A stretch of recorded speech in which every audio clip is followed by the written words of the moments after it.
तो स्वागत है आप सभी का अपने YouTube चैनल पर। तो आज हम देखेंगे BA BSc BCom के फर्स्ट सेमेस्टर के minor subject food nutrition and hygiene के टॉप 30 MCQ बेस्ड क्वेश्चन। तो चलिए शुरू करते हैं। Question 1, which of the following nutrients does not belong to the group of inorganic substance. तो ऑप्शंस हैं विटामिन्स, मिनरल सॉल्ट, वाटर और फैट। करेक्ट है option D, fats. Second, what did Goldberger study? Snail, energy, Pelagia, motion. Option C, Pelagia. Third, what kind of thinking does good health provide to a person? Analytic, negative, positive और none of these। मतलब एक व्यक्ति एक person को किस type की thinking रखनी चाहिए, तो पॉजिटिव थिंकिंग रखना चाहिए। Option C. Question 4, a substance needed by the body for growth, energy, repair and maintenance is called nutrients, carbohydrate, calorie और fatty acid। तो ऑप्शन ए न्यूट्रिएंट्स, मतलब शरीर को ग्रोथ के लिए, एनर्जी के लिए, उसको रिपेयर करने के लिए, उसकी देखभाल करने के लिए अपन को किस चीज़ की आवश्यकता रहती है, तो न्यूट्रिएंट्स की। ठीक है, तो option A nutrients. Question 5, about half of your diet should be made up of grains, vegetable, fruit, milk, cheese and fat, sugar. तो option A grains and vegetable, मतलब जो हमारी आहार की जो मतलब हम लोग जो भोजन होता है, तो हमारा वो आधा भोजन किस चीज़ से बना होना चाहिए, ग्रेन्स एंड वेजिटेबल, मतलब साग सब्जियों से भरा होना चाहिए।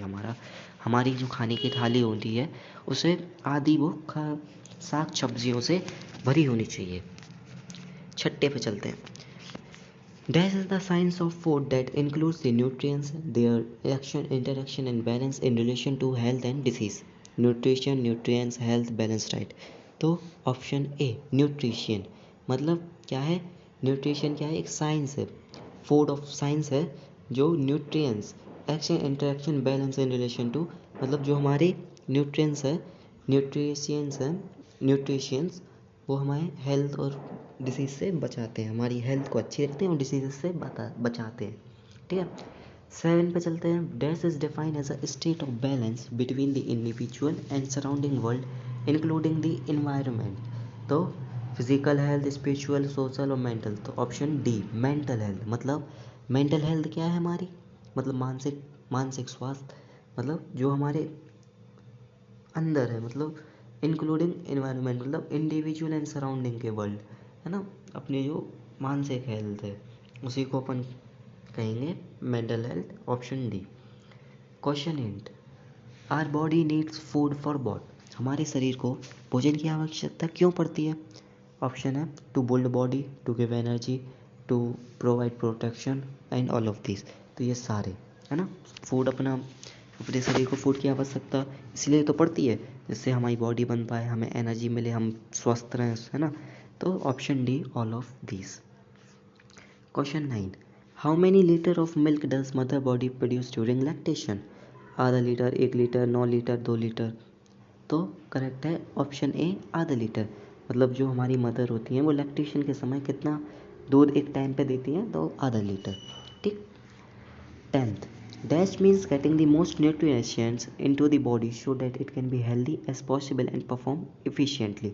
Malnutrition, optimum nutrition, overnutrition, undernutrition। तो optimum nutrition, option B optimum nutrition, मतलब हमारे शरीर को स्वस्थ रखने के लिए और उसको अच्छे से क्रिया मतलब अच्छे से काम करने के लिए हमें किस टाइप का न्यूट्रिशन चाहिए पड़ता है, तो एक ऑप्टिमम, एक अच्छा वाला ऑप्टिमम, मतलब नॉर्मल न्यूट्रिशन। मेल न्यूट्रिशन का मतलब होता है कम, है ना, कुपोषित वाला। ऑप्टिमम का मतलब मीडियम, मतलब अच्छा, ना ज़्यादा ना ज़्यादा ना अच्छा, बीच का। ओवर का मतलब ज़्यादा हो गया और अंडर का मतलब कम। ठीक है, तो हमारी बॉडी को कैसा न्यूट्रिशन चाहिए पड़ता है, ऑप्टिमम, ना ज़्यादा ना कम, बीच का। ठीक है, तो option B optimum. Question 11, dash form food group 3। तो अभी आपको मैं आगे की वीडियो में फूड पिरामिड बताऊंगा, तो उसमें फूड ग्रुप्स हैं, तो अभी के लिए आप याद कर लीजिए। तो फूड ग्रुप 3rd में आते हैं milks, egg and meat product. ठीक है, ऑप्शन सी। ठीक है, जो कि बेसिकली अपन एनिमल से मिलते हैं, उसको फूड ग्रुप 3 में डाला गया। अभी आपको हम आगे पूरा फूड ग्रुप समझाएंगे। ठीक है, चलते हैं। क्वेश्चन 12 में dash is a food of plant origin, मतलब हमें पेड़ पौधों से कौन सा फूड मिलता है इनमें से? तो घी नहीं मिलता, मिल्क नहीं मिलता, कर्ड मिलता, बचा कौन? शेरल्स। तो यही होगा, तो सही है ऑप्शन डी शेरल्स। घी, कर्ड, मिल्क ये सब तो हमें गाय माता से मिलते हैं, है ना। चलते question 13 dash enable to assess optimum nutrition using 3 proven approaches, each of which is a piece of puzzle for calculating requirement। तो बी optimum daily allowances, ठीक है। Question 14 dash allow identifying which nutrition may be deficient based on cluster on science and system। तो option ए symptom analysis. इसका मतलब ये है कि जब हम बीमार हो जाते तो हम ब्लड टेस्ट कराते कि हमें बताओ भाई कौन सी हमें बीमारी हो गई, क्या हो गया। तो ब्लड टेस्ट में क्या होता, वो अपने जो ब्लड में जो सिम्पटम आए, जो डिजीज़ आए, उसी को तो पकड़ते हैं, उसी का एनालिसिस करते हैं कि नहीं करते। तो उसी को आइडेंटिफाई करके उसी को फिर अपन को बताते कि हमें ये हो गया भाई, है हम बुखार हो गया, हम बीमार हो गए, तो फिर हमें उस हिसाब से दवाई मिलती है। तो क्या हुआ, option A symptom analysis. Symptom को पकड़ के उसका एनालिसिस करके अपन जल्दी ठीक हो सकते हैं। Question 15 dash enable individual and families to make the most of the material time money resource in order to acquire meal that suit their physical social and psychological need. बहुत अच्छा क्वेश्चन है ये। तो ऑप्शन डी मील planning. Question है, question समझो क्या कह रहा क्वेश्चन, कि हमारी फैमिली में जो हम आहार करते हैं, भोजन करते हैं, तो उसकी प्लानिंग करते हैं हमको क्या खाना है, कैसे खाना है ना, कब खाना है। होता कि नहीं होता, ठंडियों का खाना अलग रहता है, बरसात का खाना अलग रहता है, गर्मियों का खाना अलग रहता है, होता कि नहीं होता।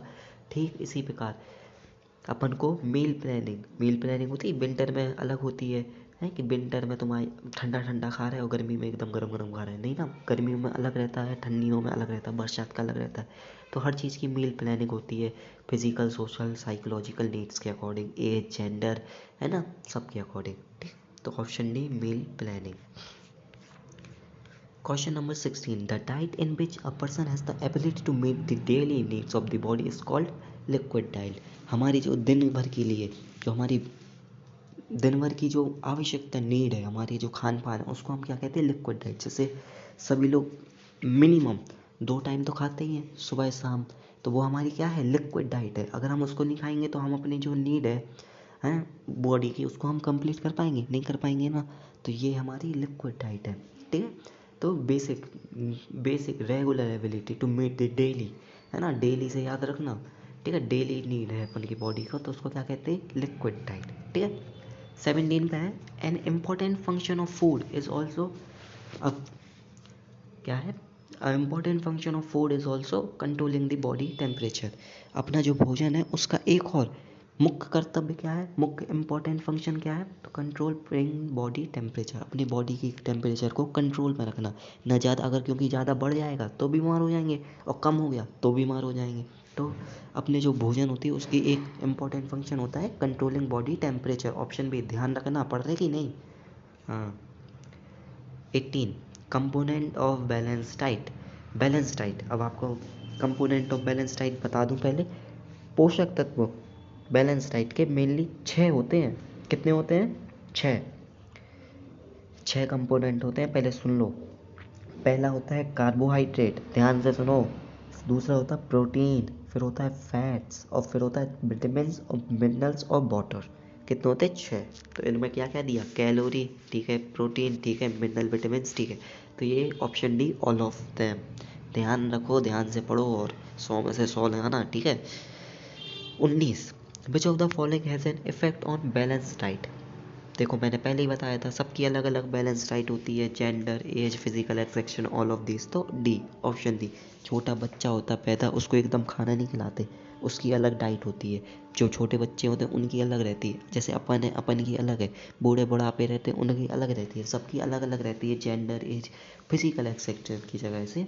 तो option D all of this. पढ़ रहे कि नहीं, समझ आ रहा, कमेंट करके बताना कैसा पढ़ा रहे। 20 what is the effect on a person if he does not take a balance diet. क्या होगा अगर तुम अच्छे से खाना नहीं खाओगे, पोषक तत्व नहीं लोगे, तो तुम्हारे शरीर का क्या हाल होगा। तो weakness of physical strength, weakness हो जाएगी, लॉस ऑफ वेट हो जाएगा, सब हो जाएगा, ऑल ऑफ दिस हो जाएगा, ठीक है। Option D. ऐसे ही हमारे सब ऐसे ही लगा देंगे, ठीक है। 21 21 which of the following is a protective nutrition element. बहुत अच्छा क्वेश्चन है, आता है।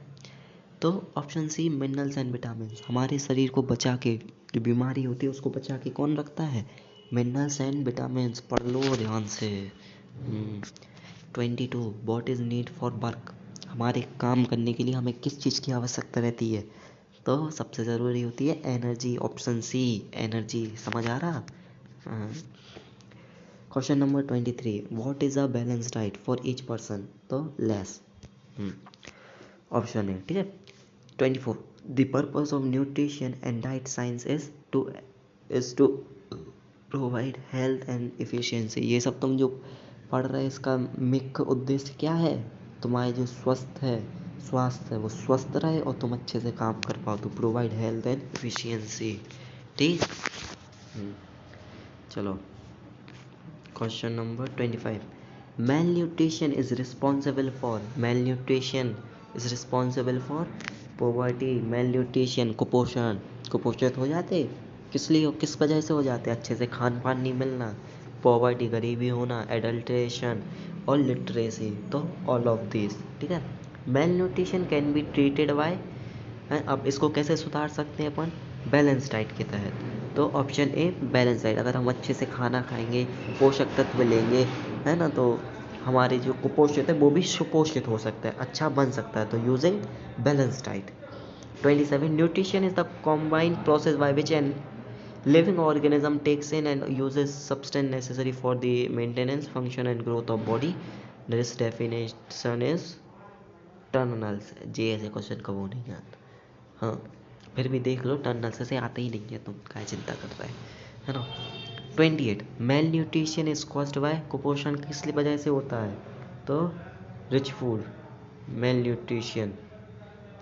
न्यूट्रिशन का मतलब होता है जब ज़्यादा खा लेते, ज़्यादा पोषण मिल जाता, तो उसको कहते हैं मेल न्यूट्रिशन। रिच फूड, अब एकदम से ठूस लो देखते नहीं है, मोटापा हो गया, वो ये मेल न्यूट्रिशन वाले। हो गए तुम्हारे ग्रुप में कोई, है ना। 29 पर चलते हैं। In which year the Indian research committee establish the nutrition advisory committee. ये तनक ढंग को है, तो 1935 में। आते ही नहीं है तुम लगे। Question 30 in which year food agriculture organisation was established. जो तनक लग रहा हो, तो 1945 में फूड एग्रीकल्चर ऑर्गेनाइजेशन बना था, ठीक है, ध्यान रखना। इन विच ईयर, अरे यार ये ईयर ही आ रहा है। In which year the Indian ICMR determine the amount of nutrition for the, कुछ नहीं आता जी, कोई आते ही नहीं है ऐसे क्वेश्चन, फालतू नहीं पढ़ाते। 32। चलो आज के लिए इतना बहुत है, पर ठीक है आज के लिए बस इतना ही। पार्ट 2 आ रहा, फिर पढ़ना, ठीक।